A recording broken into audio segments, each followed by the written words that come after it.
मैं पढ़ूंगी रोमियो उसका 15 अध्याय उसकी 7वीं आयत। रोमियो 15 अध्याय 7वीं आयत। इसलिए जैसा मसीह ने परमेश्वर की महिमा के लिए तुम्हें ग्रहण किया है, वैसे ही तुम भी एक दूसरे को ग्रहण करो। ये परमेश्वर का वचन है। परमेश्वर का धन्यवाद। आप सबको जय मसीह की, जय मसीह की, जय मसीह की। आपका कंपटीशन माइक के साथ है ना? आपका कंपटीशन माइक के साथ है, तो कम से कम अपने नंबर को थोड़ा जस्टिफाई करिए, जोर से बोलिए जय मसीह की, जय मसीह की, जय मसीह की। परमेश्वर का धन्यवाद करते हैं आज के समय का जो उन्होंने हम सबको दिया, ताकि हम सब यहाँ पे सेंट फ्रांसिस चर्च में इकट्ठा हो सके और अपने परमेश्वर के साथ कुछ समय बिता सके, अपने रिश्तों को परमेश्वर के साथ और ज्यादा संवार सके और साथ ही साथ एक दूसरे के साथ फेलोशिप कर सके। सबसे बड़ी चीज है कि मसीह आपस में संगति करें, क्योंकि संगति करना बहुत बड़ी बड़ी चीजों का सॉल्यूशन होता है। जो थीम आज हम लोग सब जिसके बारे में जिसपे हम लोग सब मनन कर रहे हैं, क्या आप बता सकते हैं थीम क्या है आज की रिट्रीट का? बिलीव मी जब मैं ये कह रही हूँ, आप लोग सब मेरे से संख्या में बहुत ज्यादा हो। अगर एक धीमे भी बोलेगा तब भी आपकी आवाज गूंज जाएगी, तो जोर से सुन सकते हैं क्या?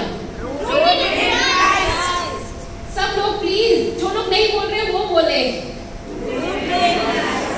परमेश्वर में बने रहो। परमेश्वर में हमारी जड़ों को कितना मजबूत होना है और ये बहुत जरूरी है। और आज जो सारे चर्चेस को जो यहाँ की महिला सभाओं ने गिफ्ट भी दिया है, वो भी एक पौधा दिया है ना? और वो पौधा बहुत अच्छे से जड़ पकड़े हुए है। अब जब हम लोग को दिया गया है तो ये हम पे है कि क्या वो पेड़ बढ़ेगा या वो मुरझा जाएगा, क्योंकि उसके पास सब कुछ है, बट उसको क्या चाहिए होगा? हमारा केयर, हमारा देखभाल।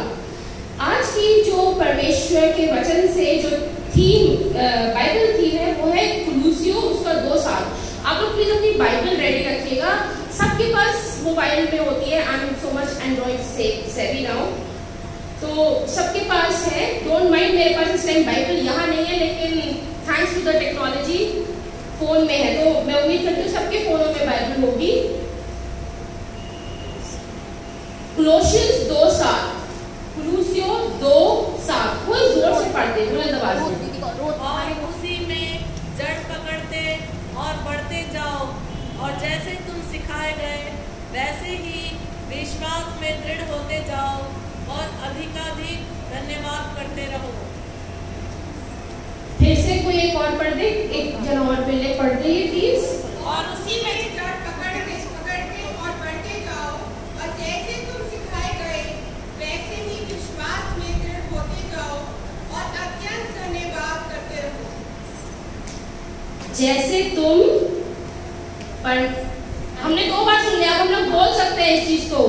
और उसी में जड़ पकड़ते जाओ और बढ़ते जाओ, जैसे तुम सिखाए गए हो वैसे विश्वास में दृढ़ होते और अधिकाधिक। वेरी गुड, बहुत ही सुंदर तरह से लिखा हुआ है कि जैसे तुमने परमेश्वर में जड़ पकड़ी है, उस जड़ को पकड़ के तुम बढ़ते रहो।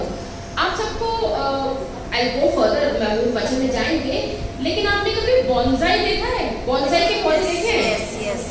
बॉन्साई के पौधों में सबसे ज्यादा क्या काटा जाता है? आप में से कौन कौन कहता है कि उसकी टहनियां काटी जाती है तब बॉन्साई बनती है? जड़ काटी जाती है ना? उसकी ऊपर की टहनियों से ज्यादा उसकी जड़ काटी जाती है, ताकि उसकी टहनियां ज्यादा बढ़ ना पाए और वो वहीं पे शेप लेता रहे। और कई बार हम क्या सोचते हैं कि बॉन्साई जो है वो ऊपर से तोड़ते रहो, वो बॉन्साई बन जाएगा। नहीं, बॉन्साई बनाने के लिए आपको जड़ों को काटते रहना पड़ेगा, काटते रहना पड़ेगा। ऊपर काटो मत काटो, डज नॉट मैटर, जड़ काटनी पड़ती है ताकि वो पेड़ बढ़े ना, मतलब साइज में ना बढ़े, छोटा रहे। तो इस बात से आप सब ये समझ सकते हैं कि अगर हम लोग अपने मसीह जीवन में बॉन्साई बनना चाहते हैं, वैसे एक्सपेंसिव होते हैं bonsai, let me tell you that, but अगर आप बॉन्साई बनना चाहते हैं, अगर आप केवल सजाने का सामग्री बनना चाहते हैं, तो आप अपनी जड़ों को कैसा भी रखो, it does not matter.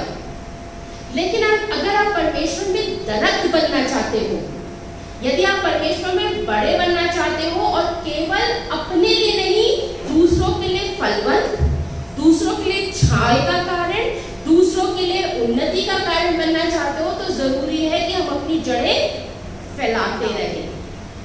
Does it make a sense to you? आप लोग प्लीज बताते रहना ताकि मुझे पता रहे कि हाँ आप लोग सब मेरे साथ हो, आप समझ रहे हो, आप सुन रहे हो। क्या ये ठीक है? तो आप क्या बनना चाहते हैं, बॉन्साई या दरख्त, बड़ा सा दरख्त? दरख्त बनना चाहेंगे ना? तो जरूरी है कि हम अपनी जड़ों को बढ़ाते रहें और स्ट्रॉन्ग करते रहें। और इसीलिए आज जब मैं एंटर कर रहा तो मैंने देखा कि हाँ रूटेड इन क्राइस्ट में बहुत सारी अलग अलग वैरायटी ऑफ रूट्स है। मुझे नहीं पता किसने बनाया है, लेकिन किसी न किसी बच्चे के काम आएगा, क्योंकि बच्चों को असाइनमेंट्स दिए जाते हैं ना, वैरायटी ऑफ फ्रूट्स लेके आना, तो इनके पास सैंपल है, आप लोग ले सकते हैं। हाँ, तो अब जब हम बात करते हैं दरख्त की, जब हमने सुना है कि कैसे बॉन्साई होते हैं, कैसे दरख्त बनते हैं, और सबसे ज्यादा जरूरी क्या होता है, जड़ें जरूरी होती है। तो जब हम मसीहत की बात करते हैं, वही चीज मसीहत में भी जरूरी है कि हम कितना ज्यादा अपने परमेश्वर में जुड़े हुए हैं, हम कितना ज्यादा जिंदगी में परमेश्वर जो हमारी जिंदगी में है उसके साथ हम जुड़े हुए हैं। इसलिए बहुत जल्दी से हम 4 चीजों के बारे में ध्यान देंगे। पहली चीज है कि परमेश्वर में अपनी जड़ों को मजबूत करने का अर्थ क्या है, What it means to be rooted in Christ। परमेश्वर में जुड़े रहने का, परमेश्वर में बंधे रहने का, परमेश्वर में उगे रहने का, परमेश्वर में अपनी जड़ों को मजबूत रखने का मतलब क्या है। दूसरी चीज जिस पे हम ध्यान देंगे वो है कि बाइबल क्या कहती है कि what does it means to be rooted in Christ। तीसरा कि हम कैसे, ठीक है, बाइबल कुछ कह रही है, लेकिन क्या हम सारी बातें मानते हैं जो बाइबल कह रही है? नहीं। तो बाइबल ने कह दिया, परमेश्वर चाहता है, लेकिन हम कैसे करेंगे। और चौथी चीज प्रैक्टिकल वेज। हम कई बार मसीहत में इतने ज्यादा बढ़ जाते हैं कि हम प्रैक्टिकलिटी छोड़ देते हैं। I'm telling you this honestly, क्योंकि हमारा क्या सारा ध्यान चला जाता है नया जेरूसलेम, नया है, न्यू हेवन, न्यू अर्थ, न्यू जेरूसलेम, और परमेश्वर के पास जाएंगे। हम कहते हैं वो गाना हम लोग बहुत अच्छा लगता है ना, नीले आसमान के पास जाएंगे, मेरा यीशु रहता वहां। तो हम कई बार उधर इतना फोकस कर देते हैं कि जहां हम चल रहे होते हैं हम उन ग्राउंड्स को छोड़ देते हैं, और इसीलिए कई बार हम गिरते हैं, परेशान होते हैं, बुड़बुड़ाते हैं। इसलिए प्रैक्टिकली हमें समझना पड़ेगा कि परमेश्वर में कैसे जिंदगी बितानी है, वचन को कैसे अपने साथ रोजमर्रा की जिंदगी में लेके चलना है। तो सबसे पहले what does it means to be rooted in Christ. आप सब को अगर किसी एक पौधे को एक जगह से दूसरी जगह लेके जाना होगा तो आप क्या करोगे?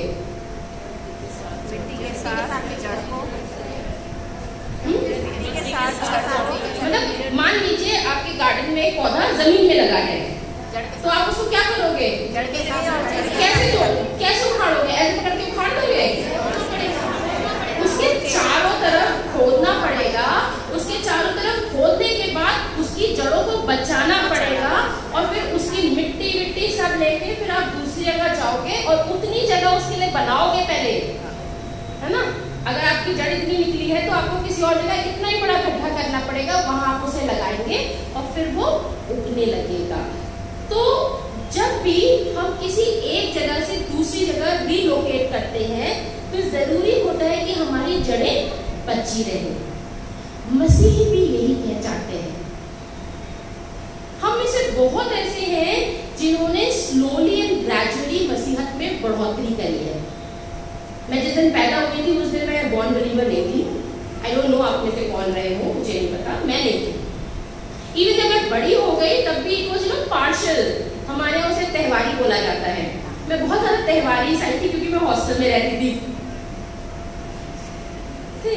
एंड जब और बड़े हुए प्रायोरिटीज चेंज हुई, और आप सब मेरे साथ एग्री करोगे, हमारी जो जनरेशन है ना उसके पेरेंट्स ने, एंड इवन आप लोग भी ये करते होंगे, कोचिंग जाना है, पढ़ाई करना है, तो हम हॉस्टल में थे, वो हॉस्टल वाला भी प्रेशर था, तो पढ़ना पढ़ना पढ़ना, इंजीनियरिंग का एग्जाम निकालना, ये करना, नौकरी। एंड कई बार हमने परमेश्वर की जो एज होती है ना 21-22 वाली, उसमें हम 18-19-20 में we were busy in our studies and careers. और जब परमेश्वर ने पकड़ा तो उसने कहा बेटा घर वापस आ जा। घर वापसी की हम बात करते हैं ना, उसने कहा घर वापस आ जा। और जब उसने किया देन वी रियलाइज कि हमें सबसे ज्यादा क्या मिस कर रही थी। जब परमेश्वर की उपस्थिति में आए, परमेश्वर की उपस्थिति को महसूस करना शुरू किया, तब पता चला कि हमने कितना कुछ मिस कर दिया है। और जब उस चीज को हमने महसूस किया देन आई रियलाइज सबसे बड़ी क्या गलती थी कि मम्मी पापा ने हॉस्टल में भेज दिया था। Believe me, that was the first excuse I gave. जब मेरे को हमने कहा क्योंकि you are very good believer, तुम तो पहले से होगी। नहीं जी, मम्मी पापा ने हॉस्टल भेज दिया था, तो सबसे पहले इल्जाम लगाया मम्मी पापा पे कि आपने हॉस्टल भेजा था इसलिए हमें संडे स्कूल नहीं मिल पाया अच्छा, इसलिए हमें यूथ फेलोशिप अच्छी नहीं मिल पाई, और हमने बहुत सारा समय बिता दिया। बट इन सब में जो सबसे इम्पोर्टेंट चीज थी ना, कि जिनको हम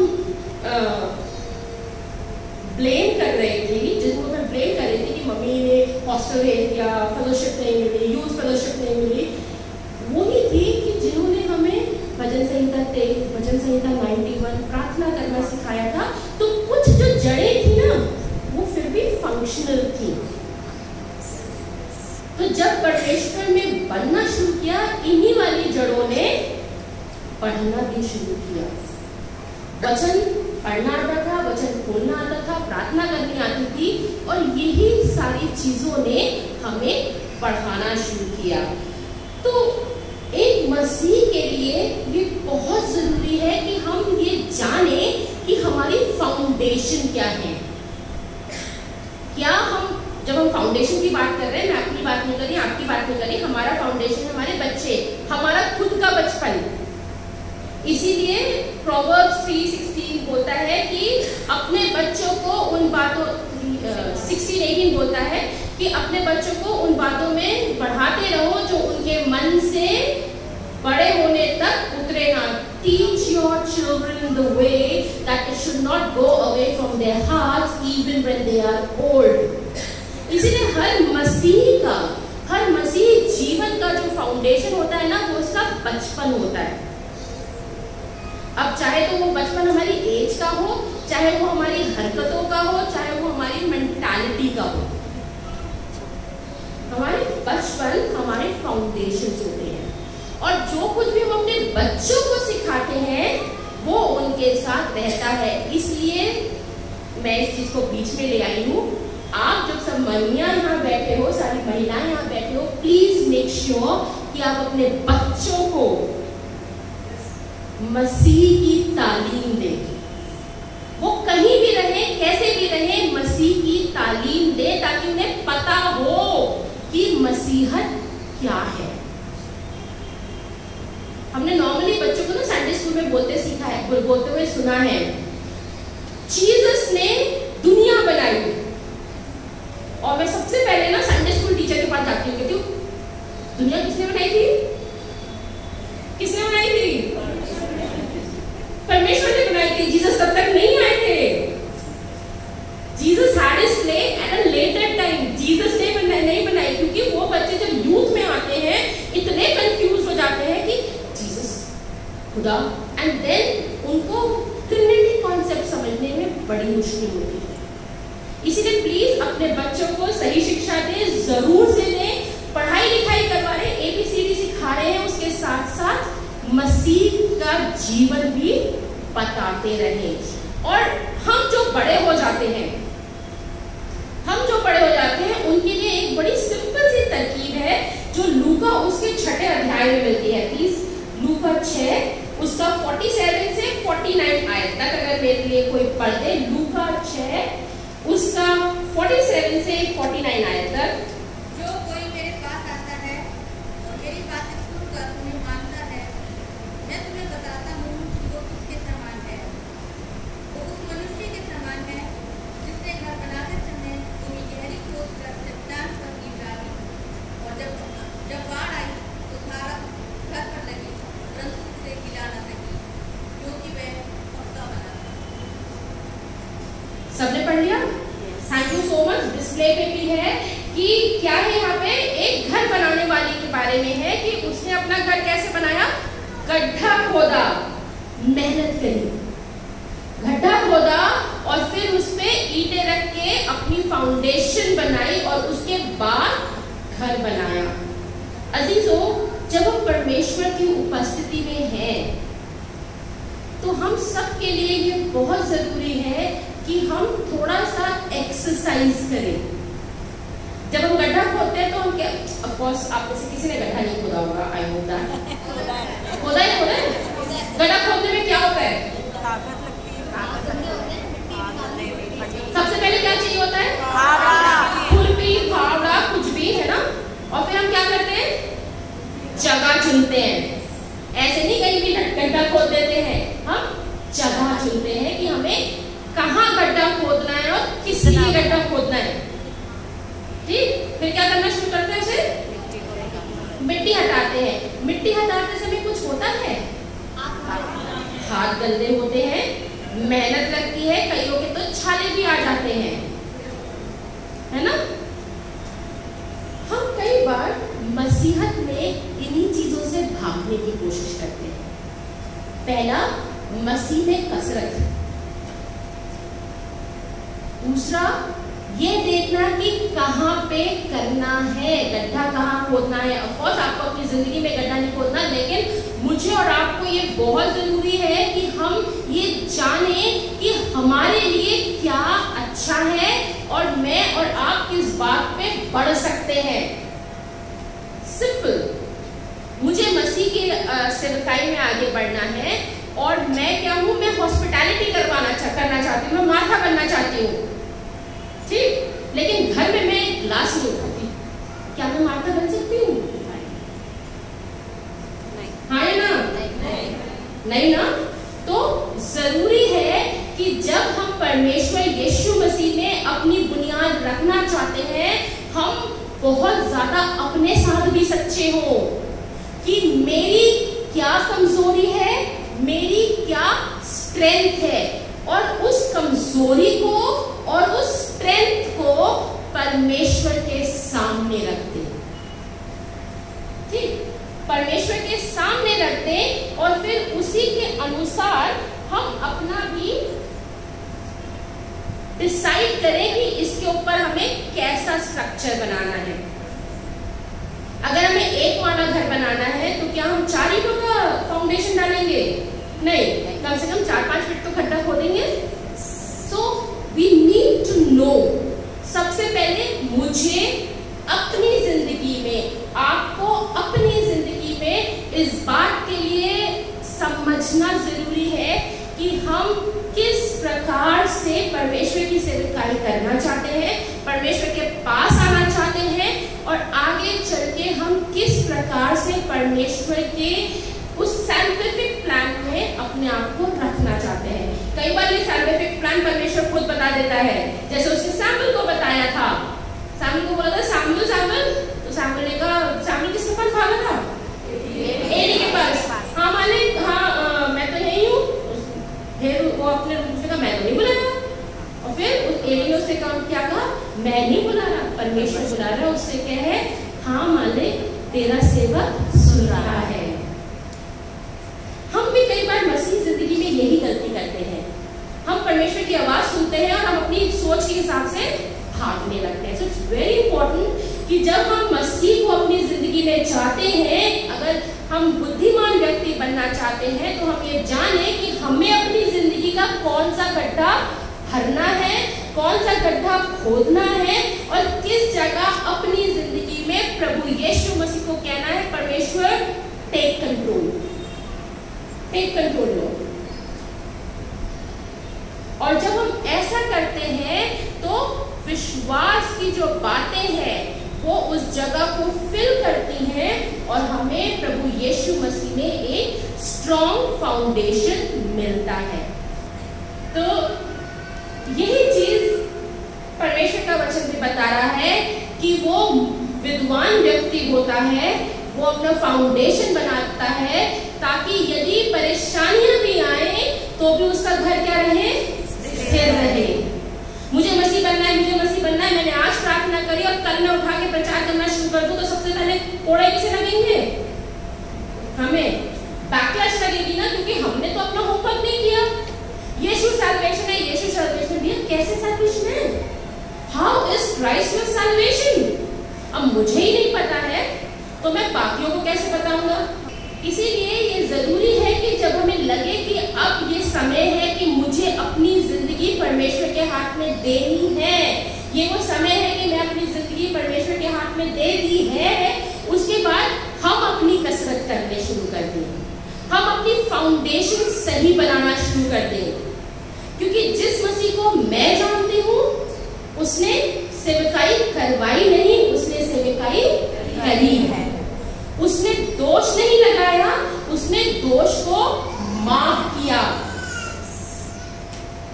उसने किसी के ऊपर उंगली नहीं उठाई, उसने जो उंगली उठा रहे थे उनकी उंगलियों को भी नीचे करवाया।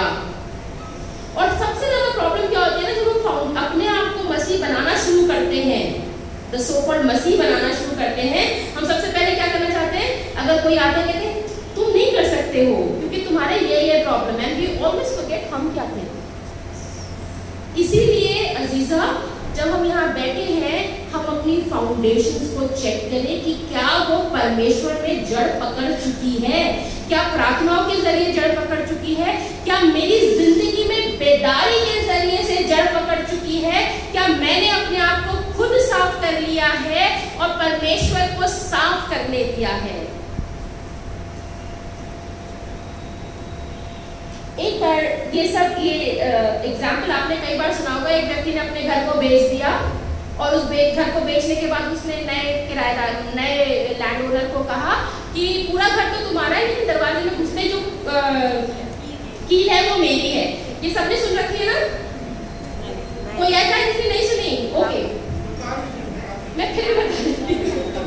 तो उसने कहा कि आप पूरा घर तेरा है लेकिन दरवाजे से घुसने जो वो है पिन है वो मेरी है, उसमें मैं कभी भी कुछ भी करूं तू उससे कुछ नहीं कहेगा। वो घर बड़ा सस्ता मिल रहा था तो उसने कहा ठीक है, एक कीली की तो बात है, इट्स ओके, ले ले भाई, तू एक की ले ले, बाकी तो सब मेरे पास है। और फिर कई बार वो एक बार आता था, कुछ टांग के चला जाता था, दूसरी बार आता था, टांग लेके चला जाता था, कभी आया, कभी कुछ किया, कभी कुछ किया, कभी महीनों नहीं आया, कभी हर रोज आ गया। एक बार वो कुछ उसमें कील पे कुछ टांग के चला गया और काफी दिन तक नहीं आया। और जब एक दिन हो गया, 2 दिन हो गया, 3 दिन हो गया तो उसमें से बदबू आनी शुरू हुई। और जब बदबू आनी शुरू हुई तो जो फैमिली में थे उन्होंने कहा क्या करें, ये तो इसकी कील है, हम तो छू नहीं सकते हैं, पता नहीं क्या हो क्या नहीं हो। 1 दिन हो गया, 2 दिन हो गया, व्यक्ति वापस ना आए। उस टाइम फोन नहीं थे, अगर आप ये कहो कि फोन कर लेते, उस टाइम फोन नहीं थे जब ये स्टोरी बनाई गई थी। तो अगर आज फोन भी होता तो वो फोन नहीं पिक कर रहा था, ठीक है। तो अब बदबू बढ़ती रही, घर में रहने के लिए बड़ा मुश्किल होने लगा, लोग रह नहीं पा रहे हैं, बदबू में हैं, अब क्या करें। तो उन्होंने आस पड़ोस के लोग को बुलाया, कहते हैं हम इसको उतार देते हैं, विटनेस होगा ना कि क्या था क्या नहीं, हमें क्या पता। उन्होंने उतारा, उसमें देखा उसमें सड़ा हुआ मांस था। वही चीज कई बार हम अपनी जिंदगियों में भी करते हैं। हम इतनी जल्दबाजी में होते हैं, हम इतने छोटे रास्ते लेने चलते हैं, हम फायदे की तरफ देखते हैं कि हम भूल जाते हैं कि एक छोटी सी कील भी हमारे पूरे अस्तित्व को खराब कर देती है।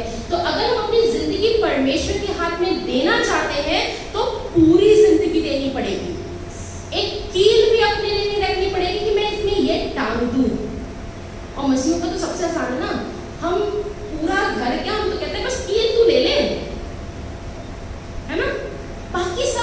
हिसाब से। क्यों? क्योंकि संडे ही तो है ना, 8 से 9 रिट्रीट है, यूथ फेलोशिप है, बाकी तो टाइम मेरा अपना है। जब हम ऐसा करते हैं, ये व्यवहार रखते हैं कि हम पूरी तरह से परमेश्वर के हाथ में अपने आप को नहीं देते, एक की या एक फ्लोर या एक रूम भी अपने लिए रख लेते हैं, अपने पर्सनल यूज के लिए रख लेते हैं, वहीं से हमारी जिंदगी में सड़ान, परेशानियां, गलत चीजें आने लगती हैं। तो जब हम बात कर रहे हैं कि व्यक्ति जो परमेश्वर में अपने फाउंडेशन डालता है, जरूरी है कि उसके फाउंडेशन में हर चीज अच्छी जाए, क्योंकि एक गलत ईंट भी जल्दी खराब होती है, गलत सीमेंट भी घर में जल्दी से सीलन ले आता है। तो वैसे ही हमारी व्यक्तिगत जिंदगी में एक छोटी सी चीज भी जो हम गलत कर दें, गलत अपने लिए रख लें, वो भी हमारी पूरी मसीही जीवन के ऊपर कई बार हावी हो जाती है और हमारी फाउंडेशन हिल जाती है। तो अजीजों, जब हम अपनी फाउंडेशन परमेश्वर में रख रहे हैं, ये जरूरी है कि हम उसे केवल परमेश्वर पे रखें।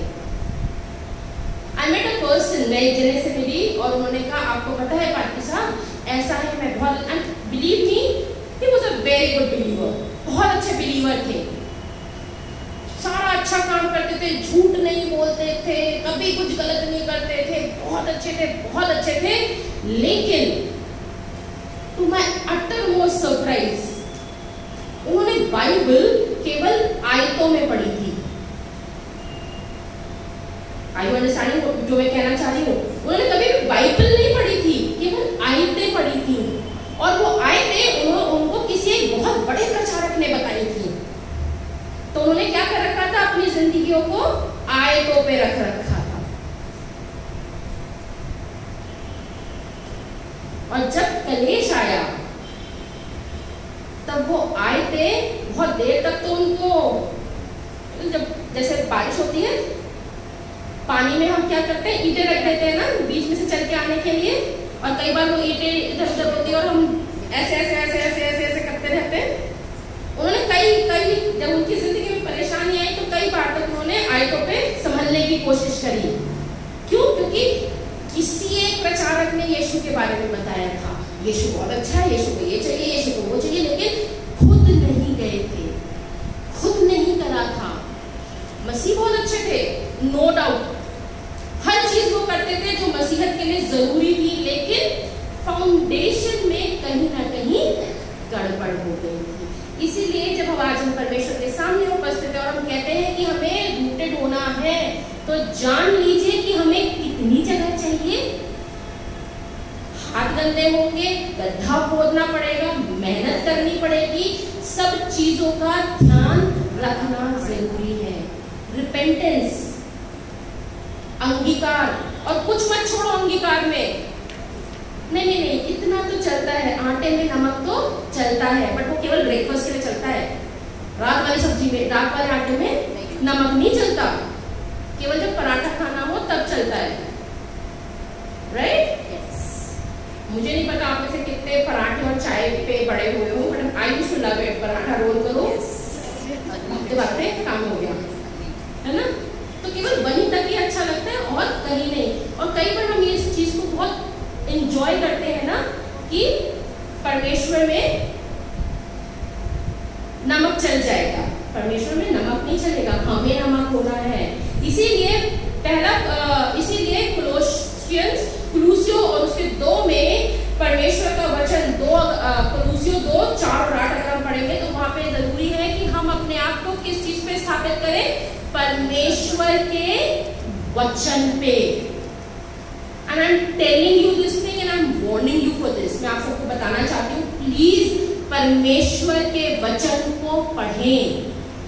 मैंने बोल दिया है इसलिए नहीं, एक आयत कोट कर दी गई है इसलिए नहीं, उस वचन को पढ़ें, उसके आगे क्या लिखा है, उसके पीछे क्या लिखा है, उस पूरे चैप्टर में क्या लिखा है, जरूर से पढ़ें, क्योंकि एक आयत पे नहीं होता है।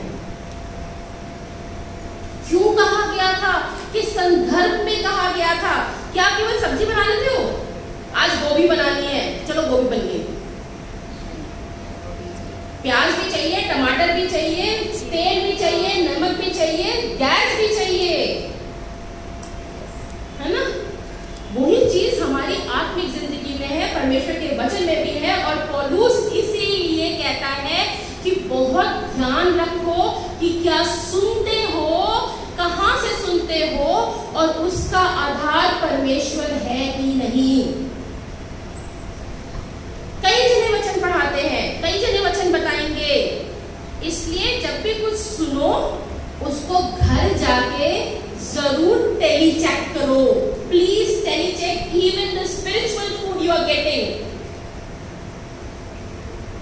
कुछ पार्टी साहब कहते हैं that's a very radical of you to say, but it is okay, ये जरूरी है। हम एक साड़ी भी लेते हैं, वहां पे भी चेक करते हैं, घर पे जाके भी चेक करते हैं, जो कि केवल कुछ हजार रुपए की आई है। ये तो हमारी आत्मिकता की बात है। जो वचन आप सुन रहे हैं, जो वचन आप पढ़ रहे हैं, जो वचन आपको बताया जा रहा है, उसे घर जाके जरूर पढ़ें, पूरा पढ़ें, आगे पढ़ें, पीछे पढ़ें, जरूर पढ़ें, क्योंकि कई बार एक अकेली आयत शैतान बहुत बुरी तरह से इस्तेमाल करता है ना? वचन में लिखा है कि अगर कोई तुझे थप्पड़ मारे तो दूसरा गाल भी दे दे, तीसरा दे दे, चौथा दे दे। और यीशु मसीह क्या बोलते हैं कि तू किसके समान हो? Be as innocent as dove and as wise as a serpent. How do these two things tally? ये दोनों चीजें एक साथ कैसे होगी? लेकिन जहां पे यीशु मसीह ने ये चीज कही है कि तुझे बुद्धिमानी के साथ चलना है, वो एक अलग संदर्भ है। अपना गाल जहां देना है वो अलग संदर्भ है। जहां गाल देना है वहां ये है कि तू रिटेलिएट मत कर, शैतान को अपना काम करने दे, लेकिन शैतान के सामने भी बुद्धि का इस्तेमाल कर, वो तुझे बेवकूफ ना बनाए। And that is why Paul कुलूसियों की किताब उसका 2 अध्याय में बोल रहा है, बहुत ध्यान रखो जब तुम मसीह के ऊपर अपनी जड़ें बनाना चाहते हो, तो ध्यान रखो कि कहीं कोई गलत जड़ ना हो जाए, कहीं कोई तुम्हारी जड़ को करप्ट ना कर दे। जड़ों में कीड़े लग जाते हैं ना, और जब जड़ में कीड़ा लगता है वो हमें दिखता नहीं है, लेकिन पूरे पेड़ को खराब कर देता है। इसीलिए बहुत जरूरी है कि हम अपने आप को परमेश्वर के वचन से, उसकी बातों से बार बार मुतालिफ करते रहें, बताते रहें, मिलते रहें परमेश्वर के वचन से। कई बार हम क्या करते हैं, रिपेंट, बट कैसे रिपेंट करें, क्या रिपेंट करें? जब तक हम वचन नहीं पढ़ेंगे हमें समझ नहीं आएगा रिपेंटेंस का मतलब क्या होता है। रिपेंटेंस का मतलब केवल ये नहीं है कि मैं अपने गुनाहों को परमेश्वर के सामने बोल दूं और रो लूं और खत्म। रिपेंटेंस का मतलब है कि मैं अपने गुनाहों को परमेश्वर के सामने अंगीकार करूं, तौबा करूं और उन्हें दोबारा फिर ना करूं। बट हम लोग क्या होता है, रिपेंटेंस कहाँ खत्म हो जाता है, गॉड मैंने ये गलती करी थी, मुझे माफ कर देना, इट इज ओवर। 1 महीने के बाद वो फिर कर रहे होंगे। सो वचन पढ़ना बहुत जरूरी है। वचन को बार बार याद करना, स्मरण करना, पर जो हम सुनते हैं उसको परमेश्वर के सामने जाके दोबारा पढ़ना बहुत जरूरी है। और इसीलिए पौलुस कहता है, I just read it for you in English, कुलोसियों 2:4-8, और यहाँ पे है, see to it that no one takes you captive through the hollow and deceptive philosophies which depend on human tradition. ये मैं इसलिए कहता हूँ कि कोई मनुष्य तुम्हें लुभाने वाली बातों से धोखा न दे, क्योंकि मैं यदि शरीर के भाव से तुमसे दूर हूँ तो भी आत्मिक भाव से तुम्हारे निकट हूँ। चौकस रहो कि कोई तुम्हें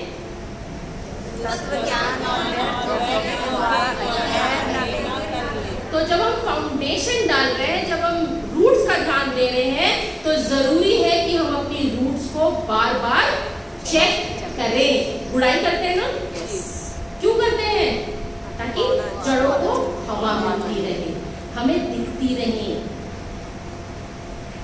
क्योंकि जब पौधा खराब होता है तो हर चीज पहले ऊपर देखते हैं, सबसे एंड में रूट देखते हैं, और वही हम गलती करते हैं। इसीलिए अजीजाओ, जब हम मसीह के सामने हैं, जो कुछ भी प्रचार किया जाता है, जो कुछ भी आप सुनते हैं, जरूर से अपने घरों में जाएं, प्रार्थना के भाव से वचन की केवल कुछ आयत को ना पढ़े, आगे पीछे सब तरफ पढ़े, समझे कि वो पौलुस क्यों कह रहा है, यीशु मसीह ने उसे क्यों कहा है। क्योंकि हम कई बार कहते हैं ना, पौलुस ने तो कहा है, अरे तो पौलुस ने कहा है, उसने कहा, उसने तब कहा था, तब कहा था,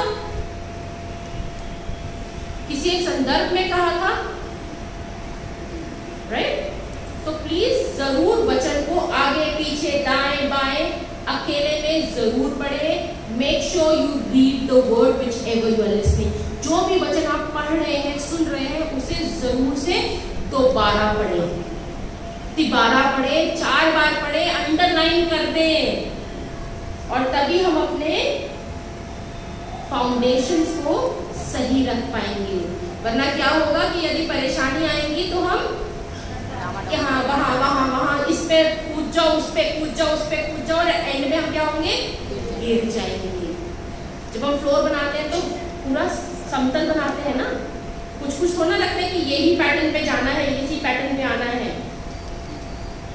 तो वही चीज मसीही जीवन में भी बहुत जरूरी है। और इसका सबसे सिंपल एग्जाम्पल जो है वो भजन संहिता 1 में मिलता है। भजन संहिता 1 में क्या लिखा है, क्या लिखा है, वो पुरुष और महिला जो दुष्टों की युक्ति पे नहीं चलता, ना ठट्टा करने वालों की मंडली में बैठता है, ना वो किसी खड़ा रहता है, उसका मन किस चीज में रहता है, किस पे रहता है, क्या वर्ड है वो, किस पे रहता है, परमेश्वर की व्यवस्था, मूसा की व्यवस्था पे नहीं, परमेश्वर की व्यवस्था।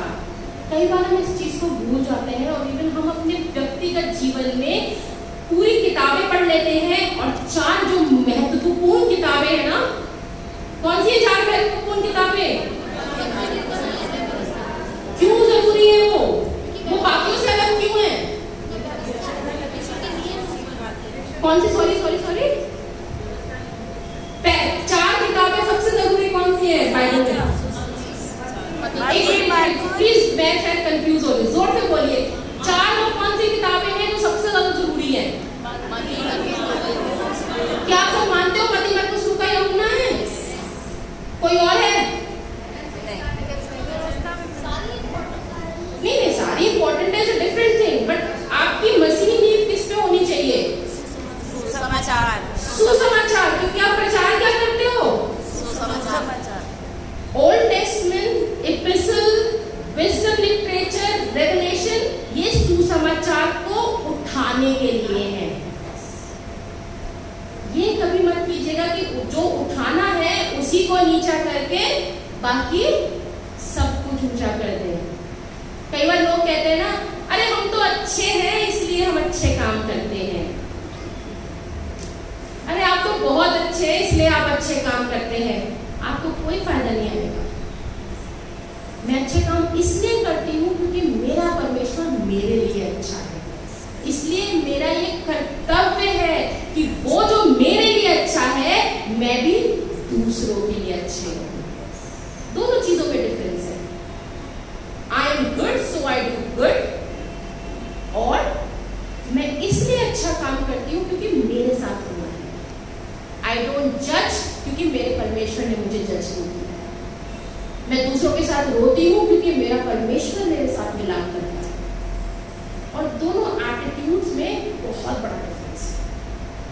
एक मसीही एटीट्यूड है कि मैं इसलिए कर रही हूँ क्योंकि मेरे परमेश्वर ने मेरे साथ किया। जब मेरे पास रोटी नहीं थी तब मेरी एक किसी बहन ने, मेरे भाई ने आके मुझे नूडल्स खिला दिए। मांगने से ज्यादा दे रहा है ना,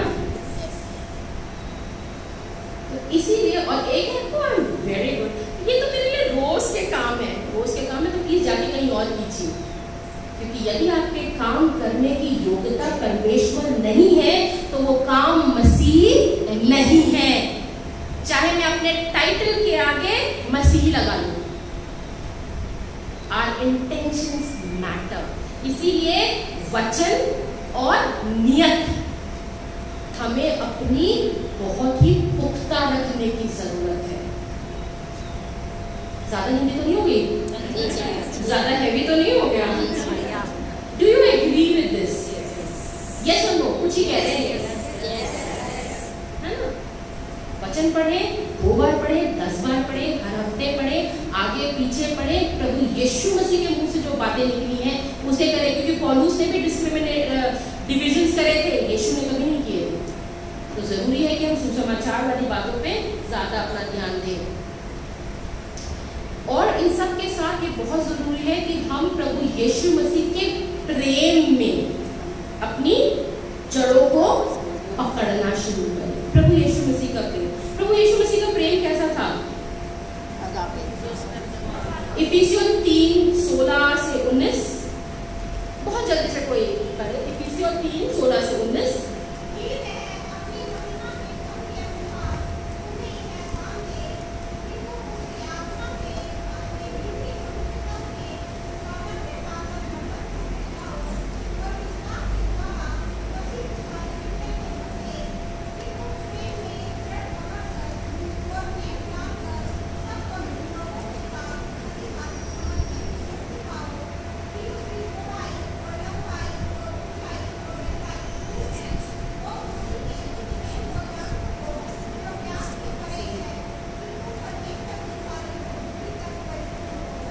थैंक यू सो मच। इफिसियों 3:16 से 19 वहां साफ है, अगर आप ध्यान से पढ़ेंगे वहां पे लिखा है प्रभु यीशु में अपनी जड़ों को बढ़ाते रहो और उसके प्रेम में स्थापित रहो।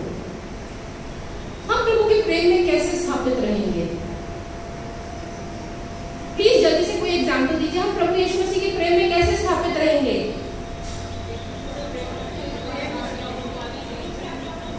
संडे को चैनल मिल जाएगा, इसमें जल्दी जल्दी बोलो please. I don't want to be just like preaching, मुझे संडे को प्रीच करना है, वहां पे आई जस्ट गो, हाँ please this is what and that is. But यहाँ पे हम इसलिए रिट्रीट में है। रिट्रीट का मतलब होता है कि हम इन बातों को सोचे समझे आपस में बातें करें। प्रभु यीशु मसीह का प्रेम कैसा है? अगापे प्रेम। अगापे बहुत सुंदर शब्द है। अगापे, अगापे का अर्थ क्या है? ओके, तो प्रभु यीशु मसीह का अनकंडीशनल, प्रभु यीशु मसीह का प्रेम क्या है? अगापे प्रेम, अनकंडीशनल, अनकंडीशनल,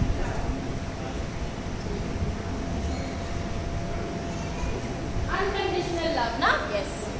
प्रभु यीशु मसीह का अनकंडीशनल लव है या नहीं है? यस। 2 सेकेंड, किसको आप अनकंडीशनल लव कहते हैं? एक यीशु को छोड़ के, डोंट गिव मी दैट। बच्चों को इसलिए प्यार करते हैं कि बुढ़ापे में सहारा मिले। सॉरी ना, मैं भी एक मामा हूँ। हमने तुम्हें इतना प्यार किया तो तुम हमें छोड़ के चले गए। ऑफ कोर्स बच्चों के लिए जो प्यार होता है वो बहुत अनकंडीशनल होता है, बट कई बार माँ बाप के क्लोजेस एस्टेरिस्क मार्क नहीं होते हैं, मम्मी पापा के सारे एस्टेरिस्क मार्क होते हैं। आप सब भी बच्चे रहे हो, आप सब भी माँ बाप रहे हो, कोई भी प्यार बिना एस्टेरिस्क मार्क के नहीं होता। और उसके जो एस्टेरिस्क का होता है ना, क्या बोलते हैं, please read the terms and condition, बहुत छोटी-छोटी होती है, बहुत छोटी-छोटी होती है। एक्चुअली बच्चों के लिए भी ये बहुत होता है, मम्मी पापा बहुत प्यार करते हैं, अपनी सारी जरूरतें छोड़ के हमारे को हर चीज मुहैया कराते हैं, लेकिन पहला वीजा अपॉर्चुनिटी और हम उनको छोड़ के चले जाते हैं और 5 साल तक वापस नहीं आ सकते हैं। मम्मी सॉरी, और तब लगता है क्यों पढ़ाया था, होता है ना, क्यों वीजा करवा दिया। एस्टेरिस्क मार्क्स हमेशा होते हैं, लेकिन केवल प्रभु यीशु मसीह का प्यार है जिसमें कोई एस्टेरिस्क मार्क नहीं है, ना छोटा ना बड़ा। और कौन है ऐसा? It's okay, it's important to be done sometime. जल्दी करो, मेरा टाइम हो गया। मुश्किल से, आई एग्री विद पादी साहब, मुश्किल से हस्बैंड वाइफ के साथ में क्यों है भाई? मत 2 महीने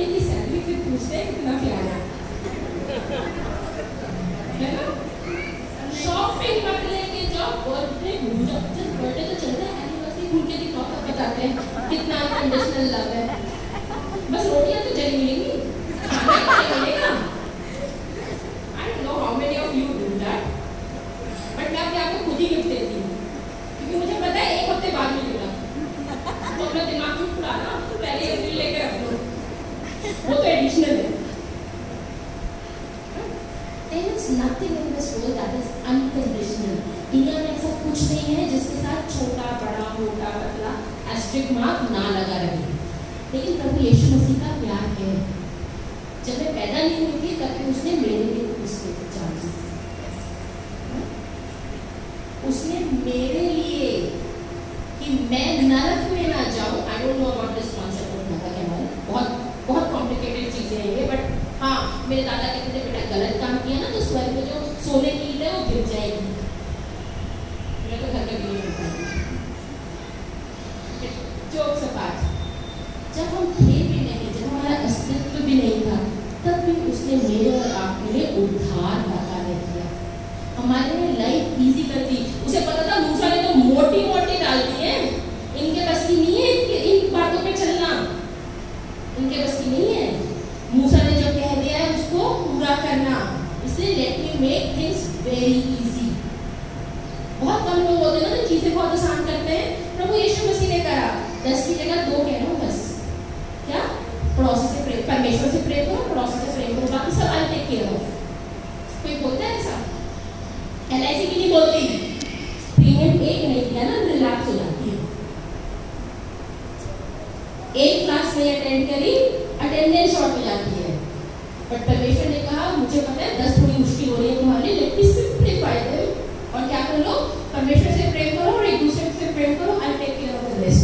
और इसलिए वचन कहता है ना कि तुम वचन की खोज में लगे रहो, तो ये सारी बातें तुमको मिल जाएंगी। तो God's love is unconditional love, और हमारी जो जड़ें हैं वो परमेश्वर के अनकंडीशनल लव की तरह ही होनी चाहिए। मैं चर्च क्यों आ रही हूँ? क्यों आ रही हूँ मैं चर्च? मैं क्यों WFCS में हूँ? मैं क्यों सेंट फ्रांसिस चर्च आई हूँ? मैंने तो अपने वालों को इतना भी बोला, चलो भैया देख तो लो कैसा होता है, कम से कम पता ही चल जाएगा तुम लोगों को, क्योंकि पता ही नहीं है। What is the intention that we are coming here? क्या वचन परमेश्वर के साथ मिलने के लिए, या ओ फाइनली मैं आंटी से मिल पाऊंगी? क्या है? What is our intention of coming here? ये भी हमारी जड़ पे बहुत ज्यादा डिपेंड करता है। क्या हम एक दूसरे से इतना प्रेम करते हैं कि केवल रिट्रीट टू रिट्रीट ही नहीं, लेकिन बाकी दिनों में भी एक दूसरे के लिए प्रार्थना कर रहे हैं, एक दूसरे के बारे में सोच रहे हैं? तुम्हें पता है पिछली बार ना वो ऐसा पहन के आई थी, देखो अभी भी नहीं सुधरी है। होता है प्लीज, हाँ होता है, डोंट फील अशेम्ड। इन लोग का तो आदत है, ये तो आप सबसे ज्यादा ये सब हम लोग झेलते हैं। नहीं हम लोग झेलते हैं, बातें सब हम लोग झेलते हैं, हम लोग सब झेलते हैं। Why are using this word झेलते हैं? क्योंकि हम पादरी हैं, हमें पता है यही बातें होनी है at the end of the day. उन्होंने वहां पे ना मटन नहीं बनाया था, चिकन बिरयानी खिला दी थी, हमें पता था। It's okay, chicken biryani, don't mind me, I am telling you, है ना? उनके यहाँ से वही चावल आती हैं, 500 तो लेनी उनके यहाँ। At the end of the day retreats का जो कंक्लूडिंग पॉइंट होता है वो ये होता है, नहीं होता है? नहीं। सब कह रहे अच्छा है, कोई तो बोल रहा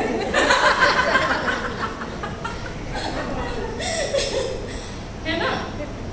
लेकिन इसमें से भी कई ऐसे होंगे, 90% ऐसे होंगे, 99.9% ऐसे होंगे जो परमेश्वर के साथ संगति के होंगे। 1-2% जरूर मिलेंगे, है ना? लेकिन ये होती है चीजें, इन चीजों से अपने आप को परमेश्वर की बातों में कैसे लगाना है, ये केवल हमारे प्रेम पे डिपेंड करता है कि हम परमेश्वर से कितना प्रेम करते हैं। मैं कितना प्रेम करती हूँ? अगर मुझसे आज कहा जाए to measure the love of God, प्रभु यीशु मसीह का प्रेम अपनी जिंदगी में बताइए। टेक अ पेपर, आप सबको इन लोगों ने पेपर पेन दिए हैं, बाहर निकालिए, निकाल लिया? निकालिए, पेन खोलिए और लिखिए। तो एक बात कि मैं परमेश्वर से सबसे ज्यादा प्रेम क्यों करती हूँ, ये लिखिएगा। दूसरी चीज ये लिखिएगा, वो एक बात जो कुछ हो जाए मैं परमेश्वर के लिए कर सकती हूँ। आंधी आए, तूफान आए,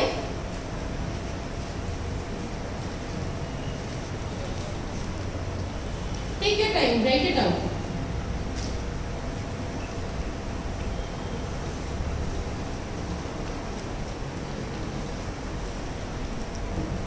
और आपकी ताली में आने का समय बहुत जल्दी आ रहा है।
तो हमें परमेश्वर के वचन में बने रहना है। अगर हम अपनी जड़ों को सही रखना चाहते हैं, हमें परमेश्वर के प्रेम में बने रहना है, स्पेशली यीशु मसीह के प्रेम में बने रहना है।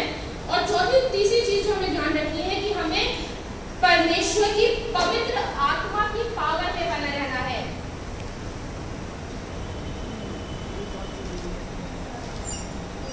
परमेश्वर की पवित्र आत्मा में हमें बने रहना है। We need to be rooted in the Spirit of the Lord. वो कैसे करेंगे? बहुत सिंपल सा एग्जाम्पल है, प्रार्थना में लगा, प्रार्थना के जरिए। प्रार्थना के जरिए हम परमेश्वर की पवित्र आत्मा में बने रहते हैं।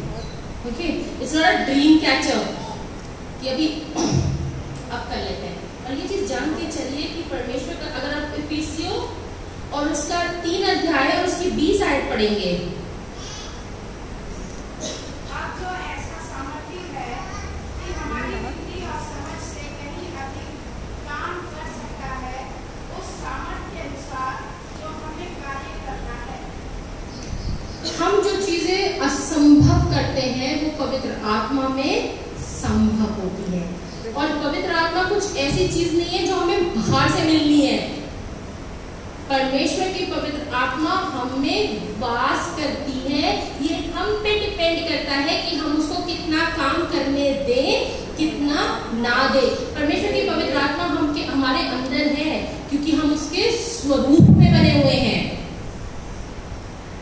I am not a factory manufacture. आप फैक्ट्री मैन्युफैक्चर नहीं हो। परमेश्वर ने कोई प्लांट नहीं लगा रखा है मारुति की तरह या हुंडई की तरह कि हाँ भैया बनते आ रहे हैं और उनको उनके अंदर पाइप लगा हुआ है और परमेश्वर की आत्मा उनके अंदर जा रही है। परमेश्वर हमें बनाता है, इसीलिए वचन में लिखा है कि मैं तुझे तेरी माँ के गर्भ से जानता हूँ। The day you were conceived, right. मैं एक बार किसी से बात कर रही थी ना, तो आई वाज जस्ट, तो मेरे को एक मेरी फ्रेंड बोलती है, यार तुम्हारी बाइबल तो बहुत बोल्ड है, स्पर्म्स के बारे में भी बात करता है। मैंने कहा गाइनिस में यहीं से तो पता चला है कि कैसे काम करना है। जिसने पूरी दुनिया बनाई है उसने अपनी बुक में तो सारे दे रखे हैं ना, ये तो गाइड है। So it's not bold, it is sensible.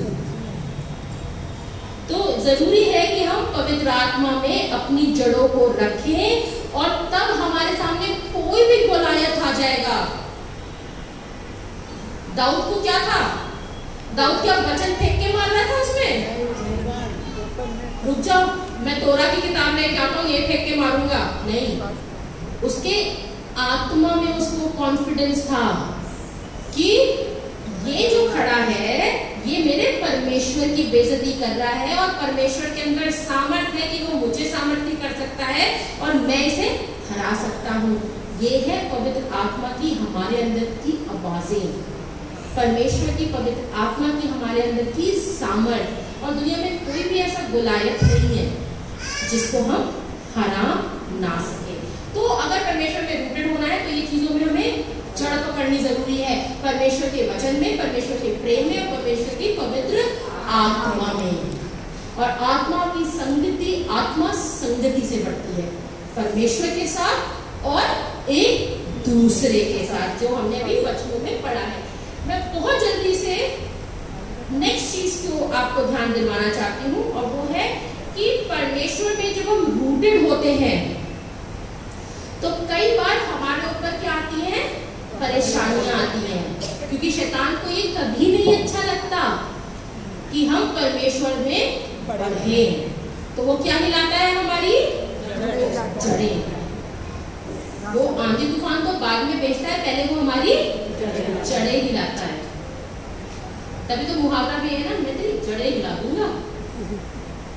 कोई ये नहीं कहता मैं तेरी टहनियां हिला दूंगा, सब क्या बोलते हैं, क्योंकि that is what is very important, you know, your foundation.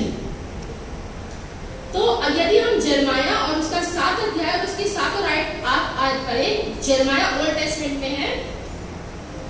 Sorry मेरी आदत हो गई है, मैं यूथ के साथ बहुत ज्यादा काम करती हूँ, तो मुझे बताना पड़ता है ओल्ड टेस्टमेंट में जाओ, न्यू टेस्टमेंट में जाओ, आप सबको तो पता ही होगा। जर्माया 7 और 8। तो मैं तुमको इस नगर में और इस देश में जो मैंने तुम्हारे पूर्वजों को दिया था युग युग के लिए रहने दूंगा। देखो तुम झूठी बातों पर भरोसा रखते हो जिनसे कुछ लाभ नहीं हो सकता। आमीन। परमेश्वर पे जो भरोसा रखते हैं उनको कभी कोई लाभ नहीं हो सकता।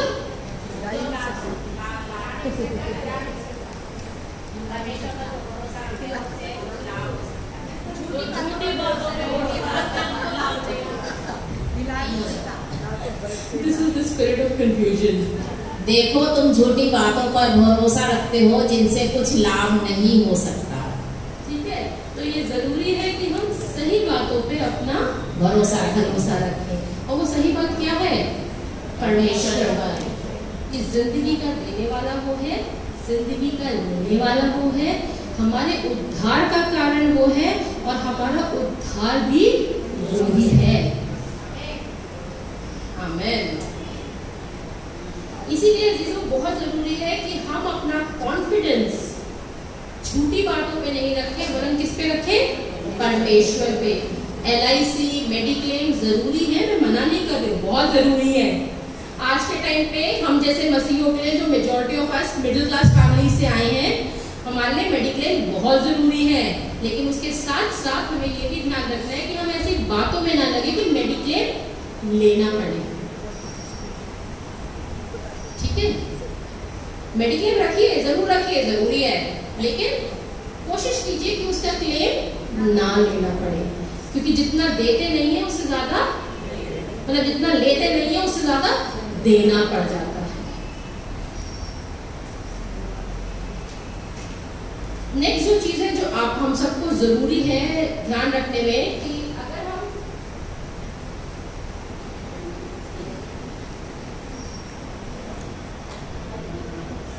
ये है कि क्या जरूरी है, अगर हम परमेश्वर में रूटेड है तो पहली चीज क्या है, हम ट्रायल से बचते हैं, जो अभी हमने पढ़ा। दूसरा,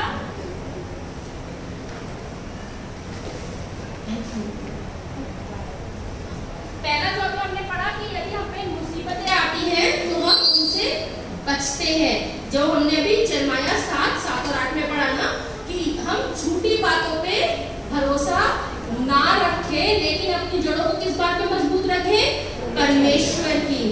अरे मैं बताता हूँ ना, उद्धार पाने का सबसे आसान तरीका है रिटायरमेंट के बाद लग जाना। परमेश्वर तो पुराना सारा रिकॉर्ड डिलीट मार देता है ना? होता है नहीं होता है? दादा थे ना वो बिजनेसमैन थे और उनके ट्रक्स चलते थे। तो आप समझ सकते हो जिसके घर में ट्रक्स चलते होंगे उनके घर की ज़बानें बड़ी अच्छी होती हैं, बहुत अच्छी होती हैं। सारे श्लोक जितने आपको आते हैं घर के अंदर नहीं बोले जाते लेकिन बाहर से आवाजें आती रहती थी। ठीक है, हर तरह के लोगों से मिलना, हर तरह के लोगों से जुड़ना। वो हमेशा कहते थे बेटा मैं जिस दिन ना ये सब छोड़ दूंगा उस दिन तुम मेरे मुंह से एक श्लोक नहीं सुनोगे। हमें कभी उन्होंने नहीं दी, वो केवल ड्राइवर, कंडक्टर और बाकी लोगों के लिए था। हमारे पास होता था डिस्टिंक्शन, मसीह है भाई, घर में थोड़ा ले सकते हैं, तो बाहर वालों के लिए है ना? तो और तुम लोग थोड़े और बड़े हो जाओ, मैं तो बस अपनी जिंदगी बहुत शांति से बिताऊंगा, फिर कुछ नहीं करूंगा।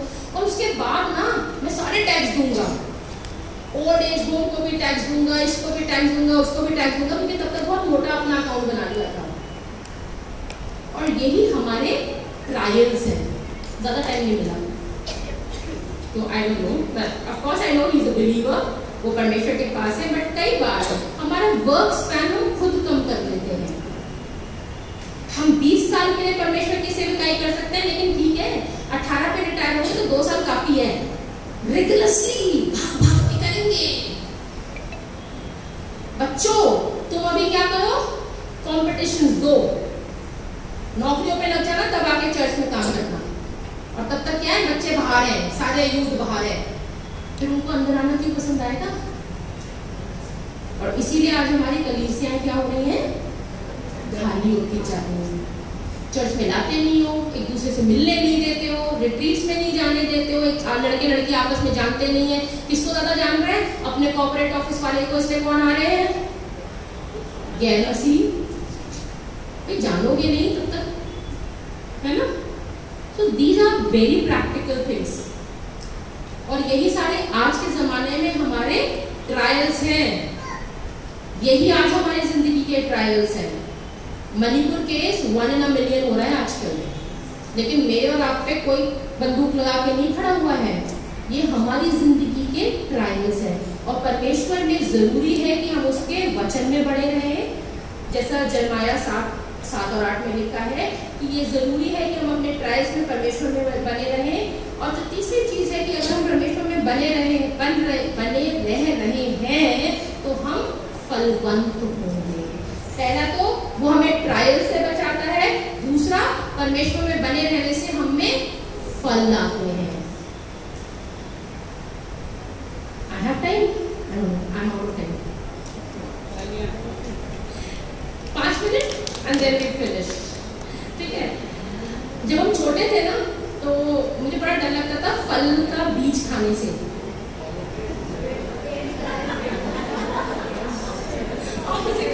डर लगता था, मुझे लगता था अगर बीज अंदर चला गया तो पेड़ नहीं खाना, क्योंकि पिनोकियो बहुत देखा था। बट ये जरूरी है कि हम में से पेड़ निकले, हम फलवंत हो और परमेश्वर का वचन हम खाएं और वो हमें से दिखने लगे। और हम परमेश्वर के वचन को अगर हम यूहन्ना उसका 15 अध्याय पढ़ेंगे, यीशु मसीह कहता है मैं दाखलता हूँ, तुम मेरी डालियाँ हो, जो मुझ में बनी रहती है वो फलवंत होती है, जो नहीं बनती वो। बहुत जल्दी से मुझे ये बताइए परमेश्वर के फल क्या हैं? Praise the Lord, praise the Lord.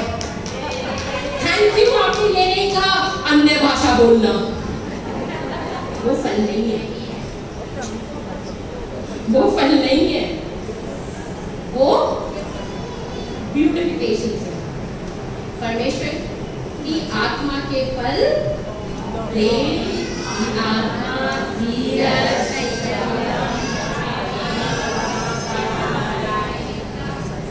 ये सारी चीजें हमें दिखनी चाहिए। और जब ये हमें दिखेगी तो हम दूसरी आज्ञा बिना किसी कष्ट के चल देंगे उस दूसरी आज्ञा पे। और दूसरी आज्ञा क्या है? तो अपने पड़ोसी से अपने समान प्रेम रखना। मेरे अंदर प्रेम नहीं है, उसको कहां से प्रेम करूं? मेरे में संयम नहीं है, उसकी बात कहां से सुन लूं? हैं ना, तो परमेश्वर के जब फल हम में आते हैं, हम उन्हें अपने अंदर बनने देते हैं। बनने देना बहुत जरूरी है, ये आप कहीं से खरीद के नहीं ला पाओगे, ये अंदर से आएगा। जब तक ये अंदर से नहीं आएगा तब तक ये हम में दिखेगा नहीं।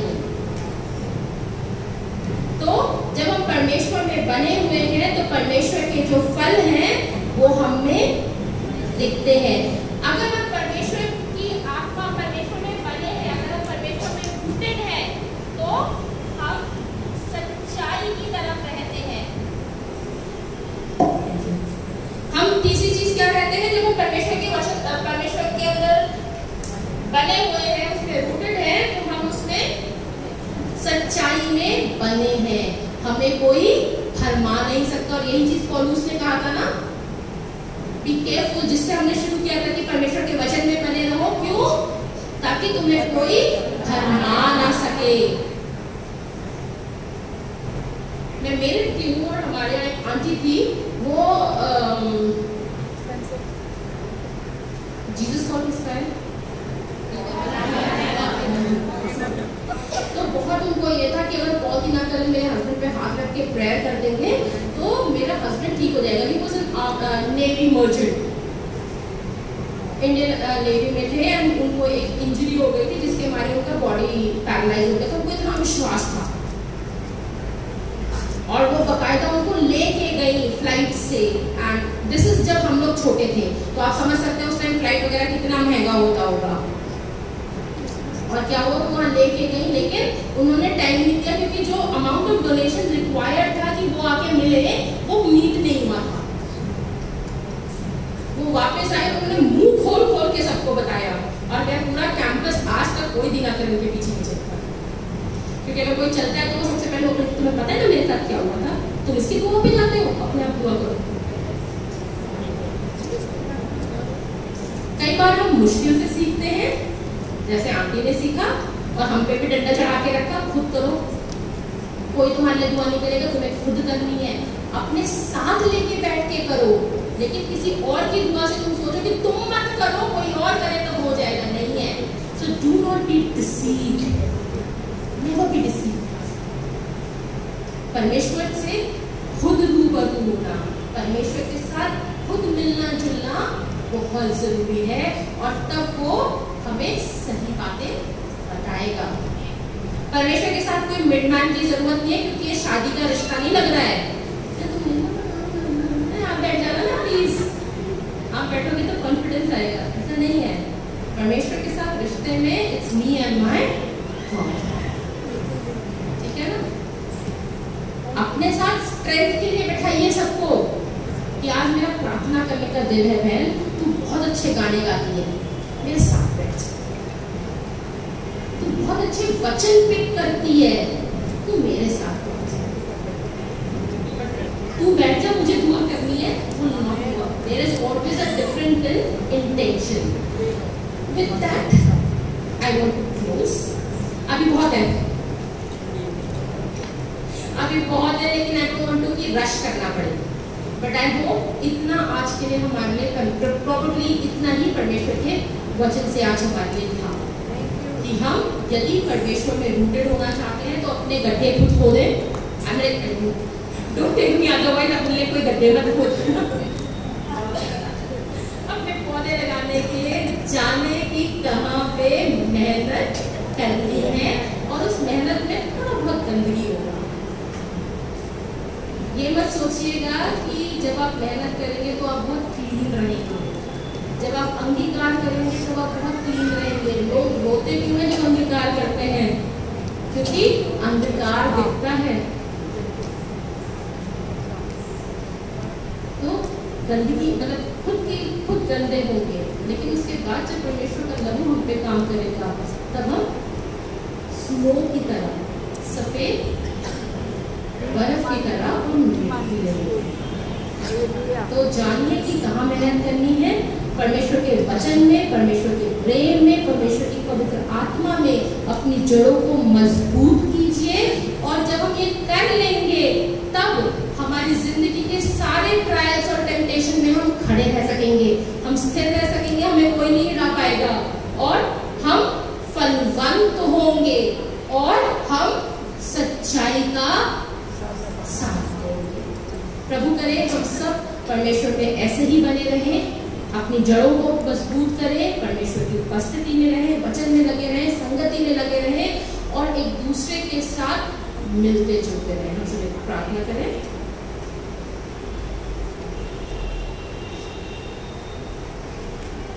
अनुग्रहकारी परमेश्वर, बड़ी ही दीनता और नम्रता के साथ हम आपके सामने आते हैं। परमेश्वर, हम चाहते हैं कि आप हमें अपने आप से रूबरू कराएं, आप हमें अपने से रूबरू कराएं। हम अपनी जिंदगियों में कुछ ऐसा ना रखें जो हमें तुझसे मिलने से रोकता है। Lord, help us to be completely immersed in you. हम तुझ में पूरी तरह से खो जाएं ताकि तू हम में दिखे। हमारे विश्वास की नींव को तू मजबूत कर, हमारी जिंदगियों की बातों को तू अपने में मजबूत कर, ताकि हम अपने लिए और बहुतों के लिए आशीष का कारण बन सके। हमारे प्रभु यीशु मसीह के वसीले से आमीन। और एक दूसरे को मसीह में ही जान सके। Very good, very good. Again retreat का मीनिंग क्या होता है? परमेश्वर के पास वापस आना,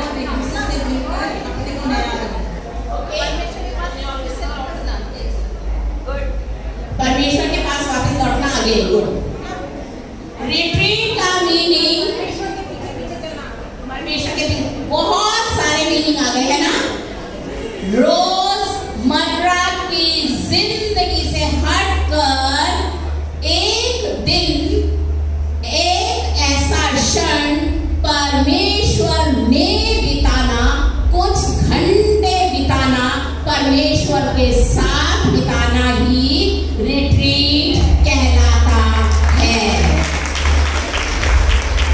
रोजमर्रा की स्थिति से आज हट गए, मजे आ गए ना। कपड़े धोने को नहीं है, बर्तन धोने को नहीं है, लेकिन आज सेंट फ्रांसिस चर्च में जाने के लिए हम आए संगति करने, वचन पढ़ने, जड़ में मजबूत होने, खेलने, सहभागिता रखने और एक दूसरे के प्रेम में बने रहने, जो यीशु मसीह ने हमारे जीवन में डाला है। और वही आज मैम ने बताया था कि मैम ने क्या बताया था? जड़ पकड़ते जाओ। ये वही जड़ है। अगर जड़ में हम नहीं बंधे होते तो शायद यहाँ तक नहीं आते। तो प्रभु को महिमा मिले,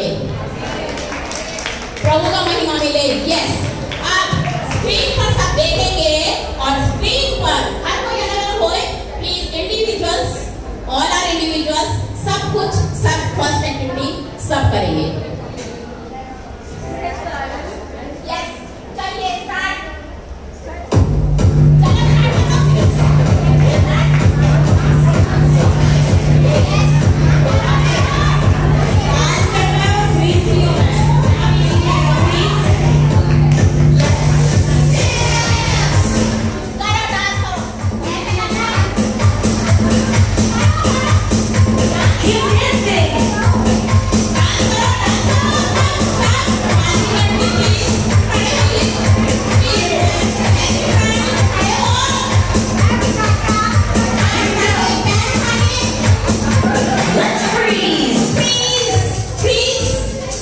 Stay frozen. Freeze. Get ready to hop. And hop. Hop. Hop. Hop. Hop. Hop. Hop. Hop. Are you hopping? Hop. Hop. Hop. Hop. Hop. Hop. Hop. Ready? And freeze. Okay, we're going to keep hopping, but this time on one foot.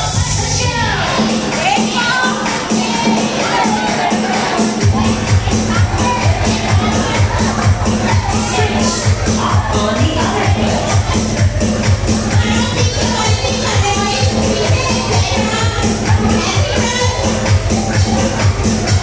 Get ready. Freeze. Stay frozen. Let's spin around in a circle.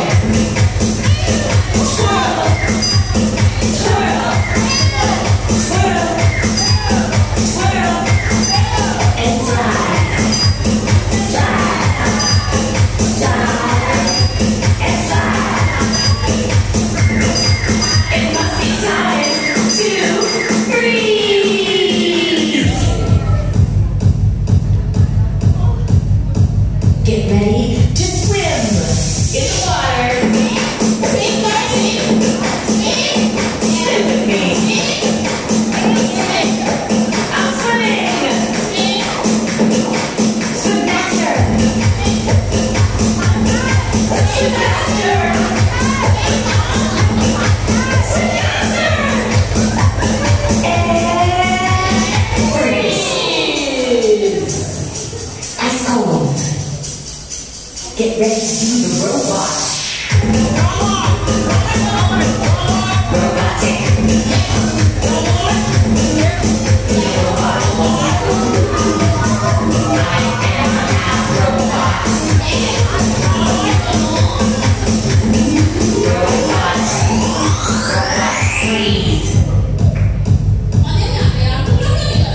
It's time to slow motion dance.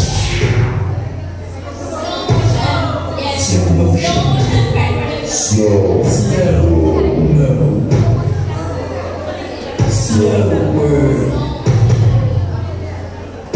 Get ready to slow motion freeze. We're frozen, but not